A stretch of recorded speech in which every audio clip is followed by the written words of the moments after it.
Hi there. Welcome to another episode of Tinnitist TV. Today I'm talking to the one and only Jean Beauvoir. Now, he might not be a household name, but he's worked and played with plenty of them over the past 40 plus years. Beauvoir was the bassist for the Plasmatics, Little Steven's Disciples of Soul, and even Gary U.S. Bonds. He's written songs or produced albums for Kiss, the Ramones, John Waite, Debbie Harry, NSync, Lordi, Lionel Richie, Glenn Hughes, and plenty of others, and turned down offers to play with Prince, Michael Jackson, Billy Idol, and more. He's released acclaimed solo albums like Drums Along The Mohawk and put out hit singles like Feel the Heat. He's toured the world with his own bands like Crown of Thorns and Voodoo X. And throughout it all, he's lived the rock and roll lifestyle to the max, jet-setting around the world, burning through money, and just generally living in the moment. Now, however, he's gathered all those moments into a memoir, Bet My Soul on Rock and Roll, Diary of a Black Punk Icon. It's a colorful chronicle of his life and career, along with plenty of great stories and insider info. The day after it came out, Beauvoir and his trademark blonde mohawk zoomed in from his home in Florida to talk about the book, his life with the Plasmatics, what he learned from David Lee Roth, where he goes from here, and plenty more. Enjoy. Well, first off, Jean Beauvoir, thank you for talking to me today. It is a pleasure to meet you. Pleasure to meet you too. Well, How is it wherever you are right now? I am in Winnipeg, Canada, so it's a lot colder than where you are. I believe you live in Florida. Have I got that right? That's right, I am. It's pretty warm here actually today. I- We've had a couple of cold days here. Yeah, well, I Nothing like think what that's you a have. relative term. Cold. Exactly. It's relative. It's relative. So congratulations. You got your memoir out, Bet My Soul on Rock and Roll, just came out this week. How Yes. does it feel to finally have this thing out there in the world? It feels good actually. When you make your first record, right? You see your name on that record the first time, and you're really excited. I can remember when it first happened. You saw your name. You kept picking up the album and looking at it and looking at it. And it's like, and it almost feels a little bit like that. It's a new experience for me because I haven't written a book before. So Right. it's almost like it was hard to actually believe it's going to be a reality and you can actually have your own book. You know what I mean? So it's exciting for me. And of course you're always wondering and hoping that people take it, enjoy it and like it, but it's a good feeling. Yeah, I bet. Well, and it's a fascinating read too. I mean, you've had such a remarkably diverse career in terms of, the artists you've worked with and the musical styles you've done. Was it easier or harder to write the book than you anticipated? It was a lot of work. There's no doubt. First of all, remembering everything.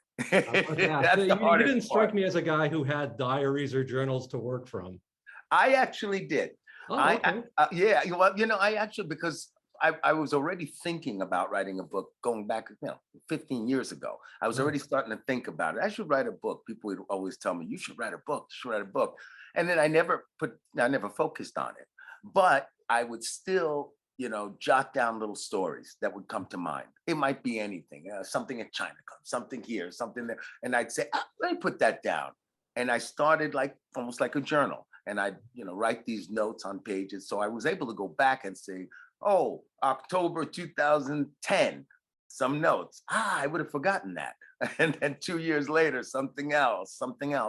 So because that's one of the hardest things is hoping that you don't forget important things. Mhm. Did you go back and talk to anybody to go, hey, did I remember it this way? Did it happen for you this way? I had to do that.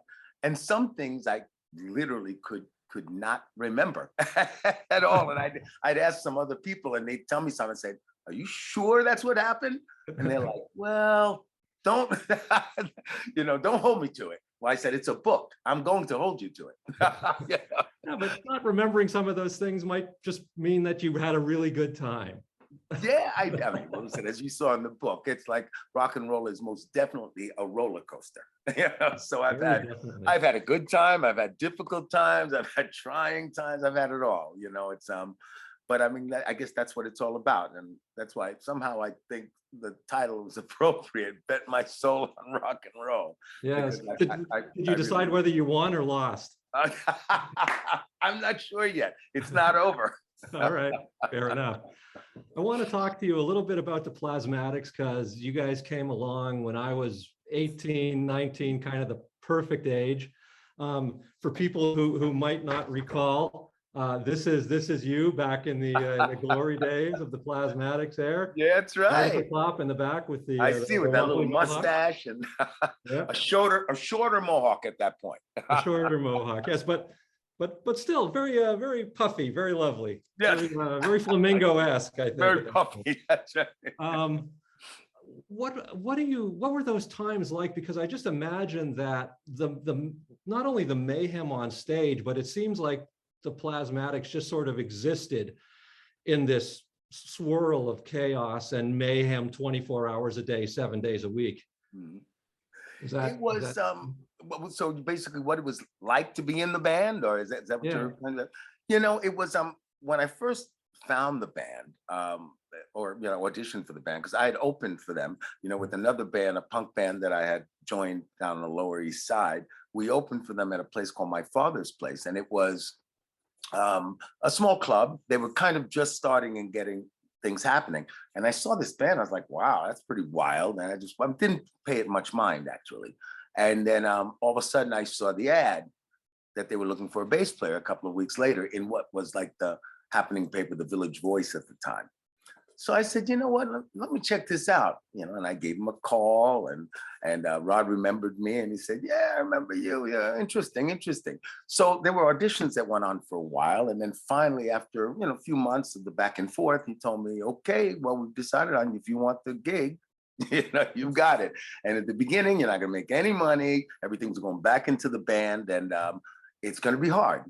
But the band will succeed. He was very confident about it. He said it will happen, but you're gonna have to pay some dues. Did you ever make any money for them? Nothing to speak of. I'm not gonna lie. Nothing that, well, at least I didn't, or nobody. Well, money came in. There's no doubt about it, because I remember David Lee Roth when he came to one of the shows, and it was funny. It was I think Santa Monica Civic, and basically him and the band were in the parking lot, and had a security guy, and he said, there's a band called Van Halen, in the back there. He didn't really know. He was an ex-football player, I believe, at the time. So he didn't know that much about the Van Halen or something like that. I said, Van Halen, of course, because I had loved that song, You Really Got Me, at that time. Right, they're covering. So I said, yeah, I'll let him in. And then David came back, introduced himself, and we got along right away. And he said, after the show, let me take you out. We went out, and meanwhile, when we were out there, he's telling me, wow, you guys must be making so much money. Look at all the merchandise and all these people, because we were doing multiple nights, at this place. And it was fairly, maybe 4,000 people or something, but times how many nights, plus we do then the whiskey or someplace else. So it was LA was a very big market for us. And then he looked at me and he said, you don't know what I'm talking about, do you? Because he saw I had that look of, what do you mean exactly? He said, uh-oh, you should leave. He said, maybe it's time for you to start your own thing, because if you don't know what I'm talking about, something's wrong. Right. And so then at that point, I actually, between that and some other things that occurred, I ended up leaving the band. But being in the band, it was exciting. It was, it was I always felt like a rebel, just where I lived way out in Long Island. I was the only Black guy out there. I was just different in all ways anyways, but not a bad thing. I had a lot of great friends. It was a great upbringing.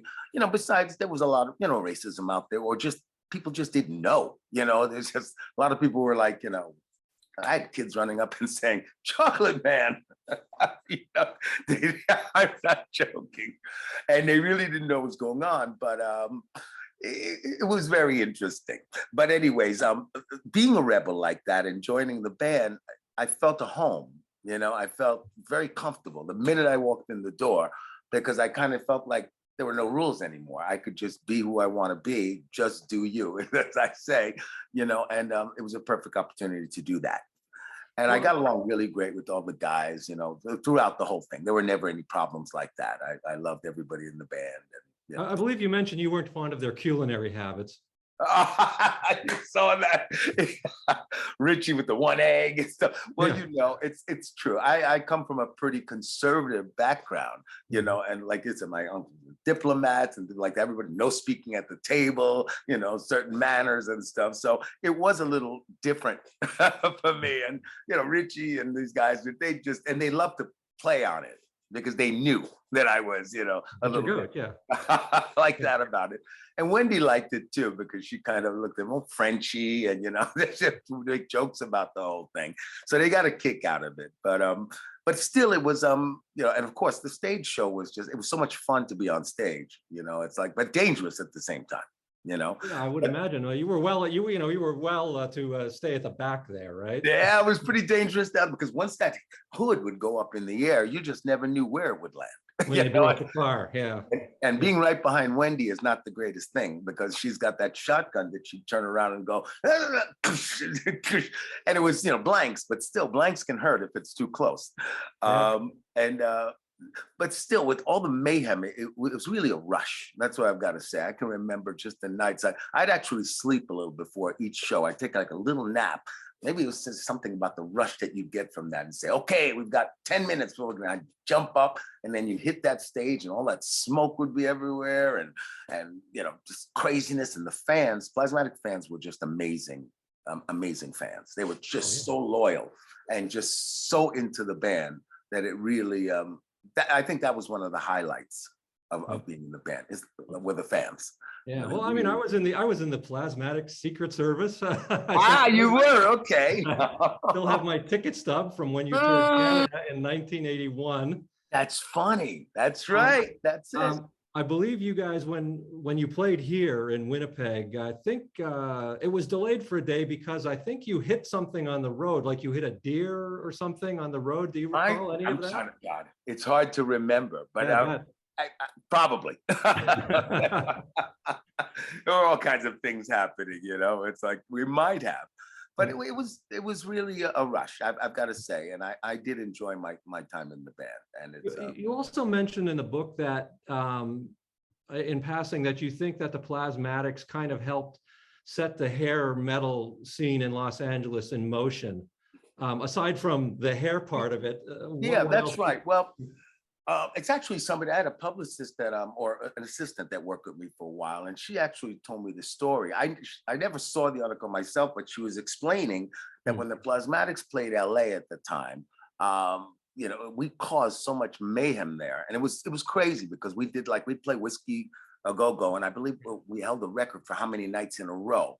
And Rod was he was a good visionary, and he knew how to create, as he would say, dust up in the air. He says, when you throw dust up in the air, people start to wonder, hey, where's that dust coming from? Everybody wants to go there. Well, there was a lot of dust with the Plasmatics. Yeah. And being in LA and doing those shows, it caused actually problems in the clubs because there was so much craziness that the club owners decided that they didn't want to have any more punk after us.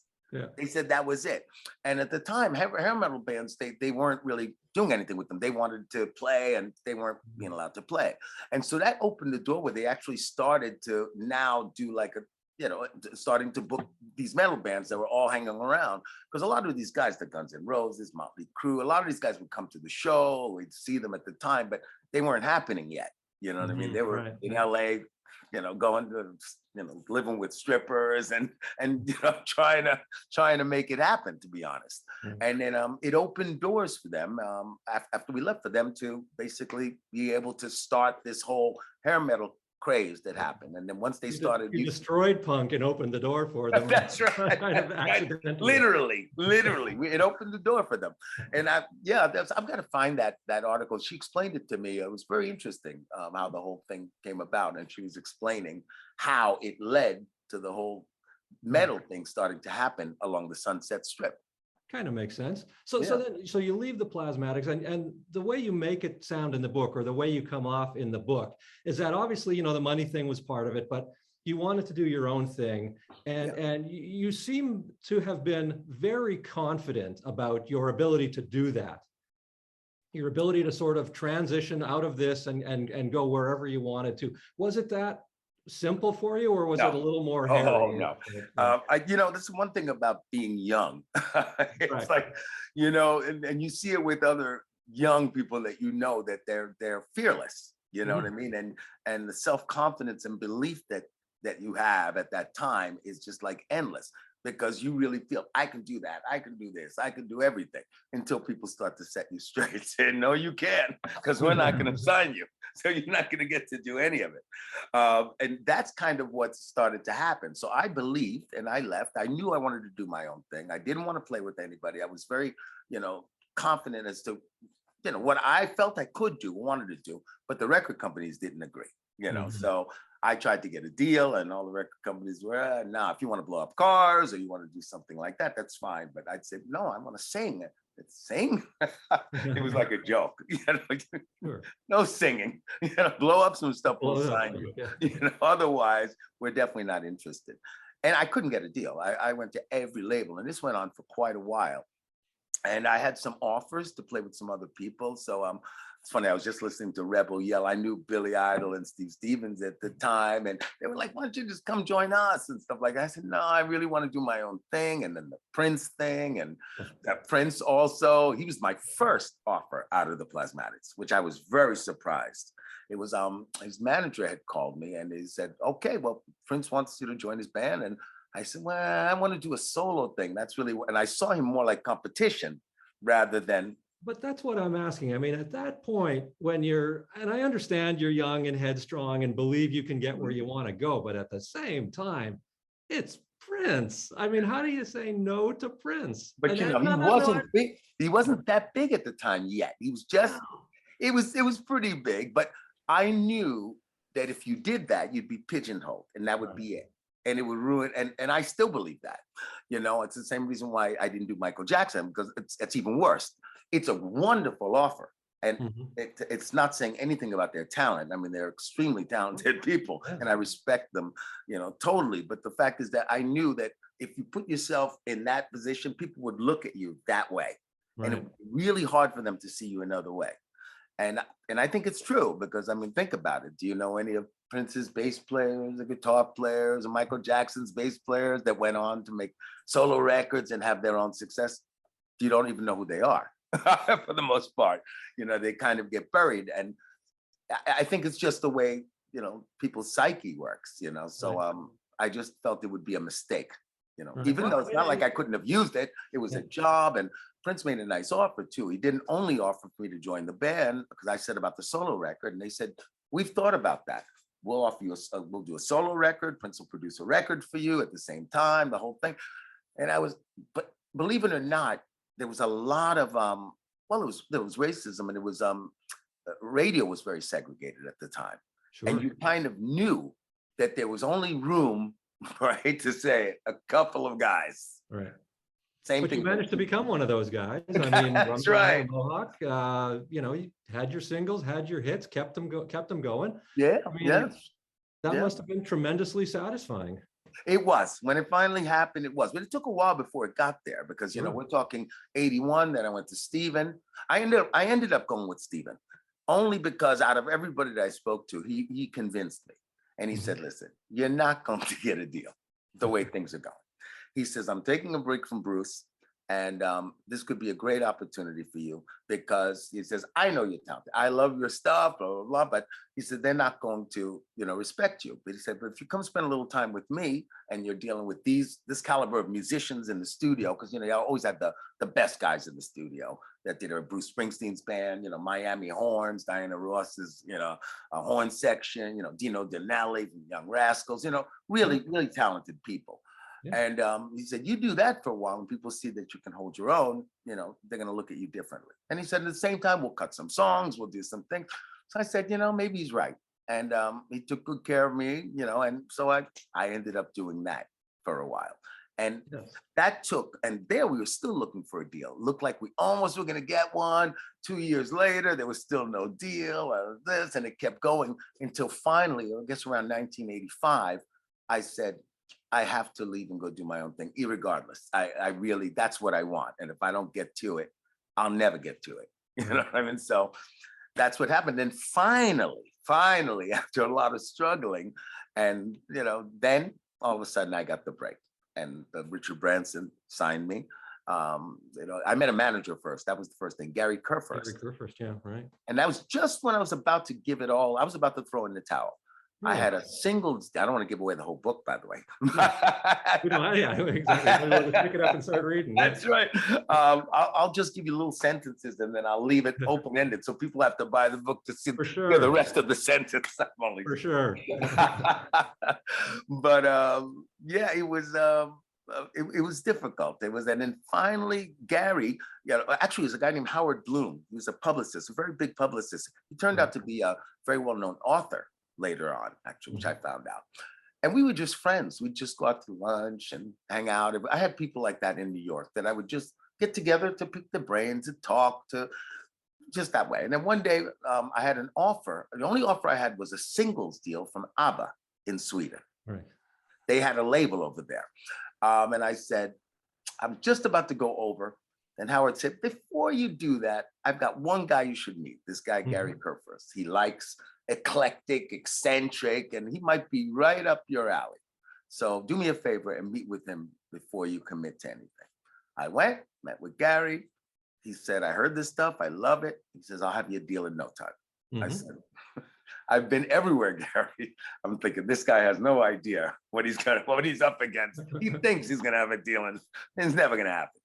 And then next thing you know, he said, go to Sweden, but don't sign anything. He says, go eat meatballs, go do whatever you do, but don't make any deals. And he called me like literally a couple of weeks later and he said, I'm sitting here with Richard Branson and he loves the stuff I played and he wants to meet you. So get on a plane and come meet us in London a couple of days later and we're going to speak to him. I jumped on a plane, we went to his riverboat and I got to meet him and he right there just said, hey, I love what you do. I'm here, I'm giving you a deal. And that was the end of it. And that was the beginning. Yeah, well, exactly, the beginning and the end. Well, it's not really the beginning, but the beginning of what I was yearning. Well, in many ways, the beginning of the next whole chapter of your career with Drums Along the Mohawk and having hits and so what does that do to your head as a guy? Because you're very cagey about not giving away your age, but I'm presuming at that point you're still not, too old to rock. No, that's right. That's right. Yeah. What does it do? It does a lot of things. It seems like you started living the high life and enjoying it quite a lot. I did, maybe too much. But when you had years, I don't want to say it was all suffering because during Stephen took good care of me, but there was times in between these things where time goes by and nothing's happening, out of money and all kinds of problems. So it happened very suddenly. So I went from that situation to all of a sudden the Richard Virgin deal and we had our own label. And then before I even had the time to even process that, then all of a sudden he said, oh, by the way, when you get to New York, Al Teller wants to sign you at Columbia. I'm like, what? I mean, what's going on here? I mean, it's like nobody wanted to even talk to me before. And all of a sudden I have these offers coming in. Yeah. And I guess he knew his stuff and he was able to make things happen. So he passed away, Gary passed away, but I always loved him. He was really supportive and he really believed in me and he put his money where, his mouth, money where his mouth was. He went and took care of it and got me these deals. But when you're getting those $100,000 checks like you write about in the book, I mean, that's got to mess with your mind. It does. At first, well, for one thing, you're young, like you say, and people make you think that it's never going to end. Right. Like Al Teller, all these people would say, don't worry, this is not even close to what you're going to make. These guys believed so much. They were like, you're going to make so much money. You don't have to worry. Don't even buy a house now because it's going to be rolling and blah, blah, blah. And so you start to actually believe it.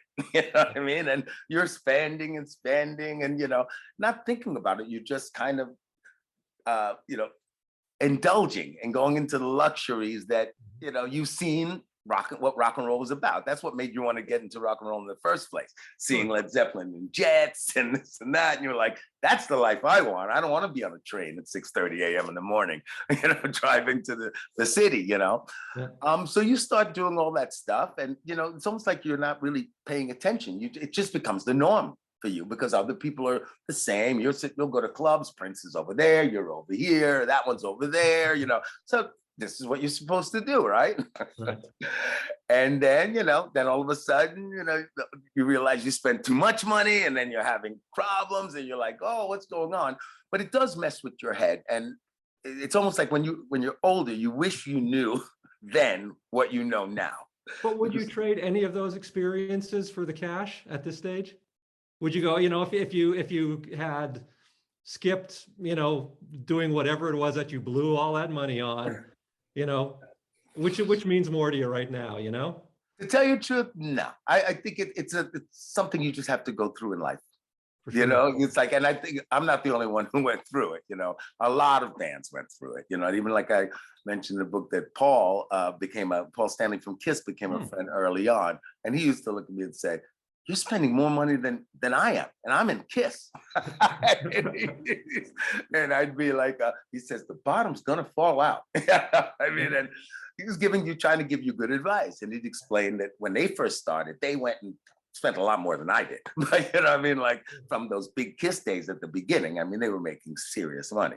Right. But anything can just go because you're just extravagant. He says, I was getting all these things, and he said, and after I saw it going, I realized after that, I'm never going to let that happen again. And I think a lot of bands go through that. I speak to producers, Aerosmith went through it, all the bands. I think it's a part of growing up. Let's put it that way, You also, you mention occasionally in the book, talking about drugs here or alcohol there, but you give off the impression that for the most part, you kind of avoided the major pitfalls that bring down bands like Aerosmith and things like that. Is that fair? Yeah, that's right. I did.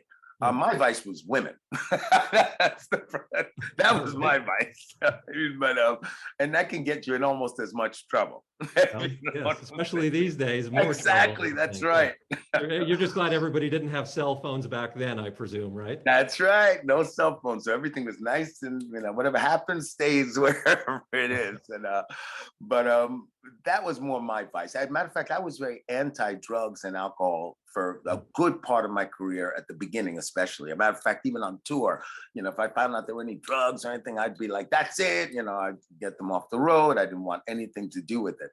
And I stayed that way for most of the time. And then, of course, like I write a little later on, I fell into it a little bit, but that's quite a ways later. Throughout my whole Drums Along the Mohawk and all those solo records, and all the way, I was pretty conservative that way. Well, obviously, because one of the things that struck me about the book and your career as you describe it is there's really, yes, there are highs and lows and ups and downs, but you continue to move forward no matter what. You go from, this band to that band to that band, and then eventually working with Steven Van Zandt at his label, Renegade. And that's and right. Kind of transition almost from, you hit maybe the end of one road and you just take two steps to the left and find a new path.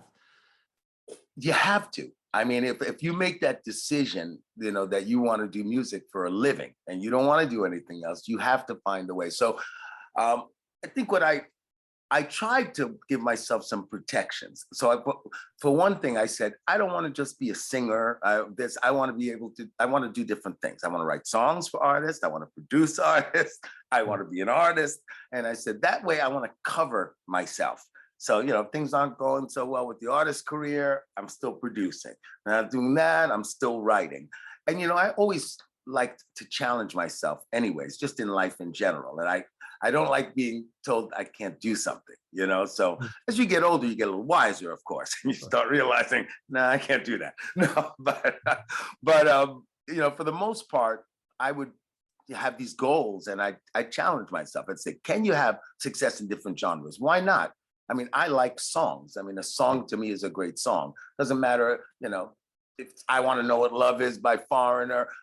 There's Backstreet Boys song I was listening to, I Want It That Way. It's a great song. Now, it's not a rock song, it's not a metal song, it's not this, but it's a good song.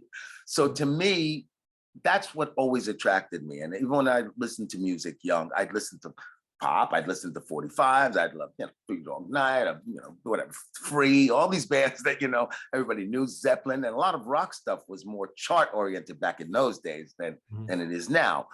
But I always believed in just liking songs and not being pigeonholed. So that, I think, gave me a little latitude too, and freedom to be able to move. And that helped later on in my life as well, is because, if I'm not touring, if I wasn't making a record, for example, a few years ago, I went and I had a couple of K-pop hits, it's something that I just tried. I was with my Universal publishing guy, and he's actually a guy named Pelle Lidell. He was in Sweden. And he called me and he said, you should really look into K-pop. He says, it's really good. The Asians do things a certain way, and it's really amazing. And how much money they spend on videos and productions, and album covers still mean something, and all of this. And he says, I think that you do well in that genre. He says, so come over. So I actually went and took a few trips to Sweden, and I wrote with different people, and that was fun for me. And the next thing you know, I ended up with a couple of K-pop hits, so it's, I always like that. I think it shows diversity, and for myself, it's self-satisfying.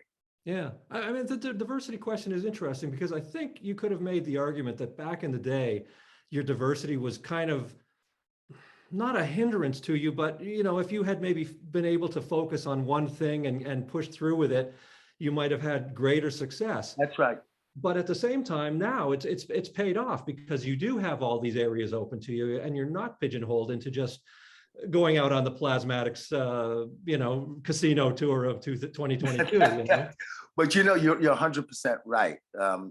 That's really true. And sometimes that did become a little bit of a problem, that the diversity sometimes was too much. And that's why even in the past few years, I tried to focus things back on just Jean Beauvoir. I released Rock Masterpieces Volume 1 and 2, which was a combination of my different projects all in one place, because I found that people were getting, well, at least in my opinion, maybe we're getting confused. It's like, oh, is that the guy from Feel the Heat? Nah, that's not the same guy as the guy in Plasmatics. Is it the same guy with Steven? The same guy who wrote with Kiss? Nah, it can't, they didn't put it together. You've had so many different careers that there are, I'm sure, entire people who know you from this, but not that, and that's right, not the other thing. So yeah, it makes perfect sense. I mean, and it caused problem. And you're right. You probably would have. I always used to say that there are a lot of artists that are good at one thing. That's not a bad thing. It's a good thing sometimes. I think whatever, Johnny Ramone, it's a punk rock guitarist. That's what he does. That's it. He doesn't have to worry about doing this, doing that. And he just focuses on that. And it does, because a lot of times if you stick to something long enough, you'll get a result. And again, every time, I read the book and have heard so much of your music, but you've done so many things that even I have trouble keeping track of it, because you went to Ramones, and of course the Ramones, I forgot to mention the Ramones even. It's like, have you been contacted about the movie they're making, the Joey Ramone biopic? Oh, not as of yet, actually. I'm hoping, I guess so. I didn't even realize they were, because I know there's been talk. There was supposed to be something done by Martin Scorsese a while ago. Is that the same one? No, this is a Netflix thing. It's based, did you read Mickey Lee's book? Yes. It's based on that. So he's, I just talked to him a few weeks ago, and he's involved in that. He's sending them, stuff back and forth. And I know you guys were kind of, around the same time, because he co-wrote some of the stuff on the Bonzo Goes to Bitburg album, or era, and era and the thing. And I actually produced something on the Joey Ramone posthumous record. Right. Yeah. Nobody knew about that. So I haven't spoken to anybody as of yet. I've got to touch base with Mickey. I haven't spoken to him in a while. It's been a while, actually, since we made that record. It's probably because I live in Florida. See, that's another thing. When you're out of the mix a little bit, sometimes, when you're in New York, you see everybody all the time. Yeah.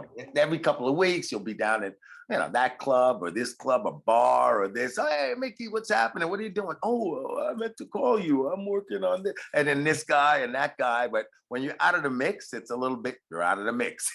That's another choice you have to make, of where you want to live. Do you want to stay in the action or not? Or, I've got a family, so I'm thinking about my kids and school and making sure that they get the most. And some of the focus goes off of yourself. Yeah. It's not all about. Do you see yourself as what, kind of semi-retired now, or just No. geared back a bit, or what? Well, I took a break. Well, actually, going to play with Stephen, or actually running his company, Right. was a break.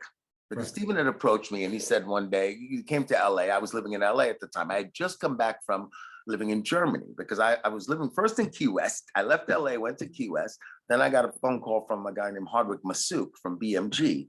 He runs BMG rights. And he had told me, I'd like to sign you to come work with German artists and European artists and producers. But you'd have to come here and spend a certain amount of time in Germany. So I did that. And that was fun and everything. And after a while, I was like, okay, now I think I want to get back into the mix. So I moved to LA. And then I just started actually working on acting because I had started to do some acting. I never pursued it. And I said, maybe now's get time to start checking this out a little bit more. And just as I was getting ready to start that, Stephen calls, says, I'm coming to LA. So he comes over. He says, are you tired of making records yet? I said, well, not. He said, well, I could take a break because at that time I was really working a lot in the studio. When I was in Germany, it's like, it's not all things that were always being released, but whether you're doing demos, whether you're, developing artists, I was constantly in the studio day in, day out for, years.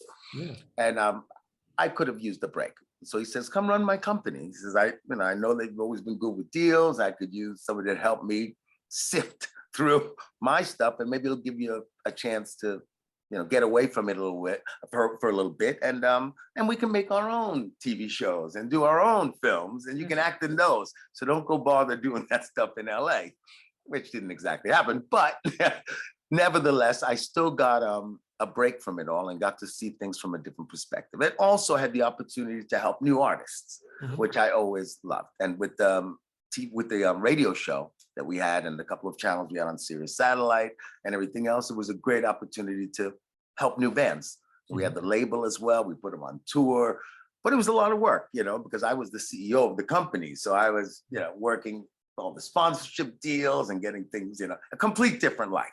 Did you wear the mohawk in the office? I actually shaved the mohawk off for a while. I was completely took a different thing. And matter of fact, I'd go to some meetings and I'd get emails later, and then people would say to me, I thought I recognized you, but without the mohawk, it's like, I'm sorry, I didn't realize it was you. I kind of thought you were a suit guy. Like, people take different roles, in life. Sure, yeah.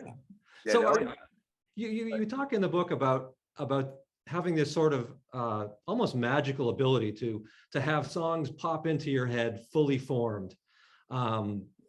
Arrangements, harmonies, just boom, and then it's just a matter of getting them out of your head and onto the tape. Is that still something that you have, or has it left you over time? No, I still have it, and it comes in phases, to tell you the truth. Sometimes you'll just get distracted. You're on other things, whatever it might be, family or whatever it might be. I play around with boats and things like that. I like to do that, and you get distracted and go in another direction. But even that, these things kind of put you in the mind where I can just be walking around a dock at one time and all of a sudden, boom, I'll hear something and I grab my phone and I put it down. And that's something I've always done. And sometimes you have periods where it's just comes, like 3 months ago or something, you'd have this period of time where I'd say, wow, for some reason, every day I'm getting 2-3 song ideas in my mind. And I just put them all on. I probably have hundreds on these tapes now. To sift through it is a whole other story. But I still have that, and it's almost like the passion comes back, or it can be something that sparks it. Maybe you go to a show, or or you're around something that makes you all of a sudden feel this, and then it just starts to come again. I'm feeling that I'm at that period right now. Matter of fact, the book just came out, and I'm going to record a new album for one thing. I've got to start that fairly soon, and I have a lot of things. I've got that creative. Maybe because of the whole COVID thing and taking a break and all the time with the book and everything, I got away from music for a bit. Well, I'm never away from music because I just finished a duet with a German band called Lustfinger, which is they've been around for a long time. They're doing their 40th anniversary record. So we did a duet, and They also did My Brain is Hanging Upside Down, which I'm singing with them. So we're going to release a couple of things together. I've got a couple of things coming out on the Lordi record this year. They've got they're doing something spectacular. They're doing I believe that's still the plan, that they're releasing 7 albums simultaneously. They recorded them all in like a year. All 7 albums. Yeah, they all have like a different sound, right? Yeah, exactly. That Tommy, he's just like, that's one hardworking guy. I mean, he's just like, I think he's brilliant personally.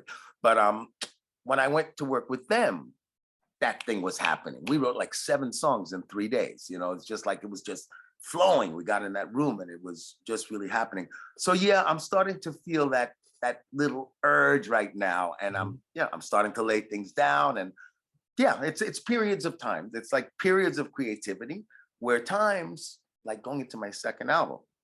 Right. You asked me earlier, like, how is it when you do the whole thing? The first album, you have years and years of things built up inside you. All these things you want to say, all these things you want to prove. You know, there's so much in you that's just like, you know, just dying to come out. Right. And then after you make that first record, it all came out, and then you're running around and going to clubs and having fun and doing all this stuff. All of a sudden, the second record comes in, you don't have that same stuff. You have to try to find it in a way. You're like, I like this, you know, but it's not all built up inside you. You know what I'm saying? It's almost like that. The first time was that desperate thing to get that out, because it's years of years you've been saying that you want to do this. Right. So now when you finally get the chance, and you know, it's like finally getting a chance to go to the Olympics. You know, you're going to put everything into it to win that gold, you know? Yeah. And so it becomes harder sometimes when you don't have that creative period and your mind goes in the other directions, which can happen. So for this new album, I mean, are you leaning in any particular direction musically? Do you think it's going to be a rock record, Crown of Thorns, Voodoo X-ish? Yeah, it's going to be a rock record. You know, I guess like you said, there's one problem I always have is I hate traditional. Like, I don't want to say I hate traditional, because I love Foreigner, I love Journey, I love a lot of bands, Janis Joplin, Zeppelin. I mean, so that's not what I'm saying. It's I always feel like I want to do something a little different, something that's a little, you know, not much different than the way you look. You know, you just feel like you want to reach some different plateaus. You want to, you don't want to do the same old, you know what I mean? Which I don't think I do. You know, with Voodoo X, I was listening to some of the stuff. Are you familiar with Voodoo X? And yeah, I was listening to The Awakening. Yeah. And I think I really think it's a great song. I just, you know, and that went in, it's completely different. The whole Voodoo Queen, Voodoo X being built off the whole Haitian culture and the whole concept, the people who are involved. It was something different. It's something that I feel that I can put my stamp on and feel like that's a good accomplishment. Put it here. It's going to be there, live there forever. And that's that. It's the same with some of the Crown of Thorns stuff, you know. There were times in the Crown of Thorns thing, I'll admit the same thing, where I got a little bit not having the same, you know, the creative thing as you had like maybe on the first album. Right. For example. So yeah, so it's I forgot the actual point of the main question that you were asking me. I get sidetracked. Just how you were leaning musically on it. Yeah, I would think too. You can get some great cameos on there. You've got the Rolodex full of people that you can call on. That's right. Well, that's true. That's true. And here, this is a perfect example where things get confusing. Is like I have my rock stuff. When I say rock, I just mean something that has heavy guitars. You know, I like heavy guitars. I like the sound of solo guitars. I like the power of that music. It moves me in a certain way. But that doesn't mean that it can't have a great groove or be funky or be this or be that. But at the same time, I've done other things which are very different. You know, I've got what I think is some really good R&B things that I've done, whether they be songs that I just cut with somebody in Norway or did something different. And I love those songs equally. But again, you don't want to confuse everybody.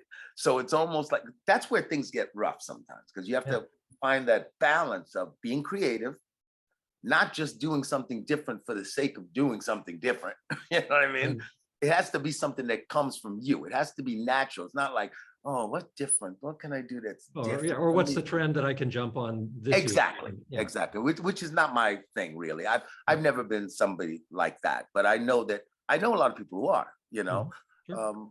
I spent time in Germany doing a lot of writing, and a lot of the guys over there love to immediately you get in the studio and they immediately throw up a song, and they're like, okay, and they're looking to do something like something else. There are some places that they love to copy, Sure. it's like, and that's what they do. I never liked that, because I always feel like you're selling out in a way, because you know that you're copying something from somebody else. Where I feel that an artist is supposed to contribute something new to the world, whatever it might be, whether it be and it doesn't mean it has to be a complete different sound. It could be your voice, it could be your lyrics, it could be the kind of songs you write, it could be how you move people.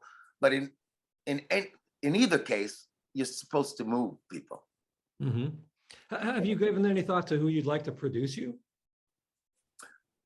I've actually been a lot more open to that than I was in the past. I was so stubborn about that at the beginning. Oh God, I was just like, I remember my manager used to hate that. It was like, I wanted to be the one who did everything all the time because I never trusted anybody with anything. But that's something that also comes with age and I think maturity.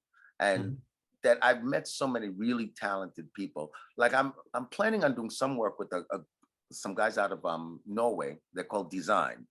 And they're just incredibly talented production team and writing team. And we've written some things already. And I think we're going to be working together on this next record. And the one guy, Ronnie, who's the guy who does all the actual producing and plays, but they can play, Scandinavians are very interesting because they have, they have great roots. They know about everything. It's not only the new modern stuff. Like if you look at somebody like Max Martin, Sure. that guy is, Max Martin. He's everybody knows Max Martin, right? He's an amazing producer, but the guy was a heavy metal guitarist. You know what I mean? I think a black metal guitarist. Yeah. But he knows about that. He knows about ABBA. He understands Old Soul. They understand.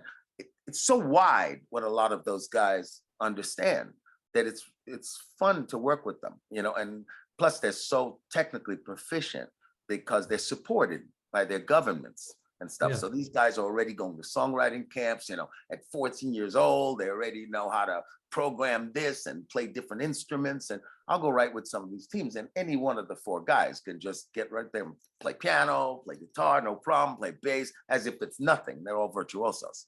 So it's pretty interesting.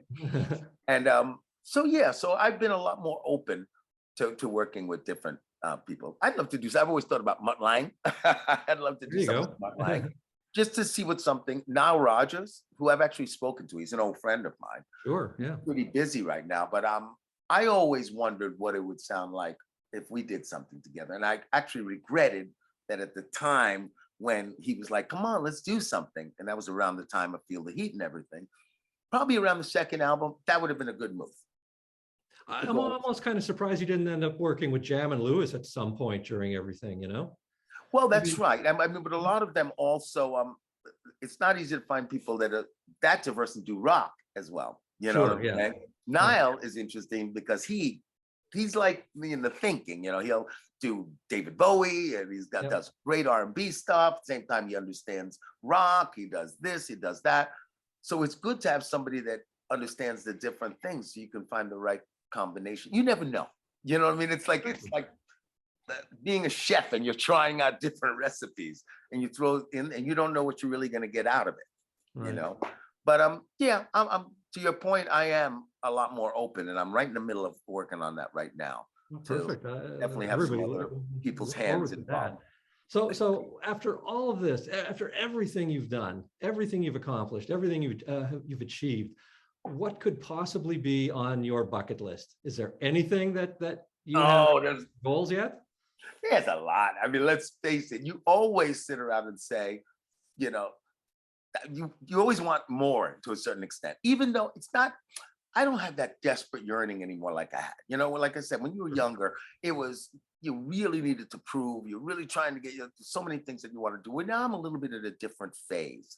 I think my phase now is I really would like people to understand and know what it is that I've done and contributed to the world, because I feel that that's you know, like I said earlier, artists, I feel, are supposed to contribute certain things to the world, and that's it. And I feel that I have in certain ways, you know, just by being diverse and breaking some barriers down that, you know, that a lot of people see as barriers, which I never did.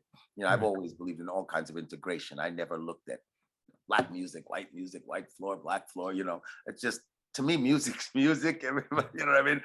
Every English guy who sings R&B's got red hair. No, no, I just put that up. But if you notice, Simply Red, all these guys, you know, what was the other one? Never Want to Give You Up. that guy who had the big Ghastly. That's right. Anyways, I just love music.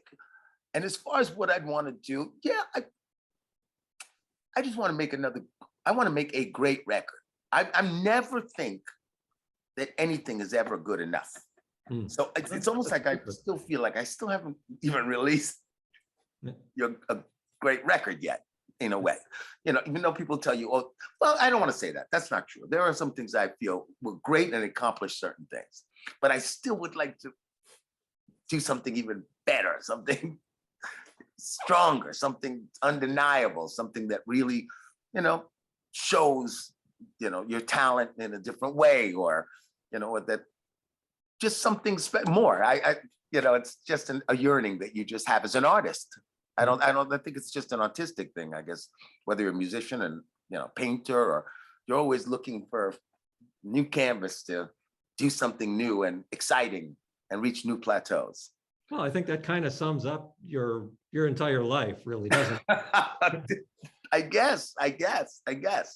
You know, and there's always people I want to work with. I mean, I respect so many talented musicians and, you know, singers, other singers. So I'm always open to working with other people. That I always like to do, because every time you do that, it's always given me a lot of satisfaction, because you almost feel like you get to be in different bands, or you know, almost become a different artist for a minute. You know, if I work with the Ramones, it's like I'm a fifth Ramone for that time that we're making that album. I'm not in the Ramones, but you are, in a way, because you have to think like them. You have to see, you know, what are they trying to say? How can I contribute to what it is that they're trying to say by adding what I want to add, what I add to it, but without taking away and putting, you know, making it my signature, you know. And it's the same thing, whether it's Debbie Harry, whether it's Kiss, whether it's, you know, matter of fact, one of the songs on the Lordi record that we're releasing is a song I wrote with Paul Stanley. Now, it's a song called Like a Beat to the Honey, which was Lordi's last single from their last album. And they had some good success with that. Funny thing is, the song, we wrote that in 1989. And it's pretty much an R&B song, because Paul and I, something we had in common is we both really loved soul. To that point, he just released his new soul album. Yeah. You know what I mean? Yep. And it's because him, the same thing. He's in Kiss. He loves that. We met on a dance floor in a dance club. To be quite honest, you know, dancing around to Motown, you know, and who would think the bass player from the Plasmatics, lead singer of Kiss, or at some disco club downtown New York, dancing to Motown? You know, it's pretty funny when you think about it. You should write a book. What? Well, you know, maybe they need to make a movie of your book. Maybe. Actually, it has come up. It has come up, so we're discussing. We're gonna see. Let me see what happens, but it could be interesting. Do you think you see a movie in it? Why not? I mean, again, there's just you know, it's so your path is just so unique. I don't know anybody else who has played and worked with, you know, Gary U.S. Bonds and Joey Ramone and Paul Stanley and Lordi and Lionel Richie. And well, that's one thing that you see, that was one of my little challenges. And when I look at, and I think these are things that are important that I want to at least get across to kids, to other people, so that they see that you helped pave a way to break down barriers of things that you can do, so that every Black kid that grows up in, you know, Queens or whatever doesn't feel like he has to be a rapper. You know what I mean? There's a lot of Black guys that want to play guitar and want to play rock and roll, but everybody's so afraid to get out of a lane. You know what I mean? They're like, oh no, I can't do that. I mean, I can remember Prince, matter of fact, we'd have conversations about that. He loved rock. he loved rock guitar. That's what he really loved. Obviously. Yeah. You know, and matter of fact, later on, as I got wiser, I actually regretted not working with him, because I started thinking, especially when he passed away, that really hurt me, you know, a lot. It affected me. And I was like, oh God, you know, maybe, and I saw him like pass away alone. And I almost felt guilty. I almost felt like, you know, maybe I wouldn't have changed his life, but maybe if we would have worked together, maybe it would have, you know, given him another outlet. Maybe we could have done these great things. And maybe there was a camaraderie that we knew each other, we were friends, but not great friends. We, you know, yeah, you know, we spent time together, but maybe, you know, he was missing something. But I remember him telling me, I really respect you for going to do carrying the rock flag. And a lot of people, Lionel Richie told me that. He told me Michael Jackson told me that. He said, you know, said that about me too. And Prince, that they all love the idea, but then none of them would be willing to go there because it would sacrifice, you know, possibly compromise their pop careers. Well, and you know, for my money, you kind of belong in the Rock and Roll Hall of Fame.